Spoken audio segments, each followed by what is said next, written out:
4 years ago, we went through the worst financial crisis since the Great Depression. Millions of jobs were lost. The auto industry was on the brink of collapse. The financial system had frozen up.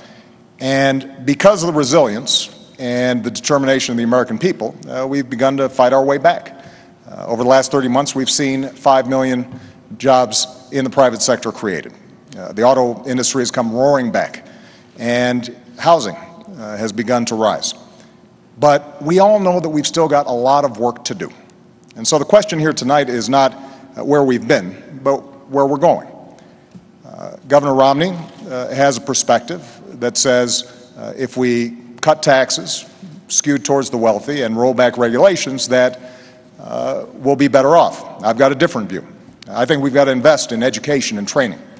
I think it's important for us to develop new sources of energy here in America, that we change our tax code to make sure that we're helping small businesses and companies that are investing here in the United States, that we take some of the money that we're saving as we wind down 2 wars to rebuild America, and that we reduce our deficit in a balanced way that allows us to make these critical investments.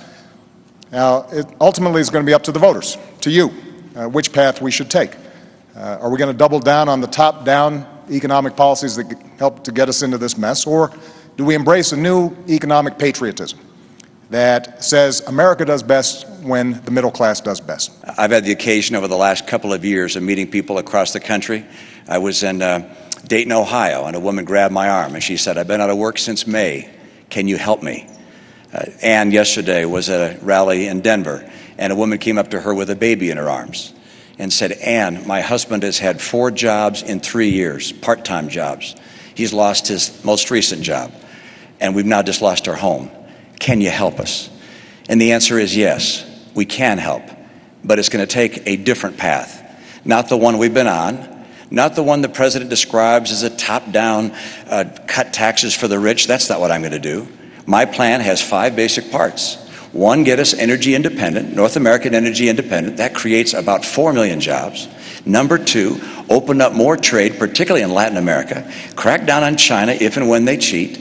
Number 3, make sure our people have the skills they need to succeed, and the best schools in the world. We're far away from that now. Number 4, get us to a balanced budget. Number 5, champion small business. It's small business that creates the jobs in America. And over the last 4 years, small business people have decided that America may not be the place to open a new business because new business startups are down to a 30-year low. I know what it takes to get small business growing again, to hire people. Now, I'm concerned that the path that we're on has just been unsuccessful. The president has a view very similar to the view he had when he ran 4 years ago, that a bigger government, spending more, taxing more, regulating more, if you will, trickle-down government would work. That's not the right answer for America.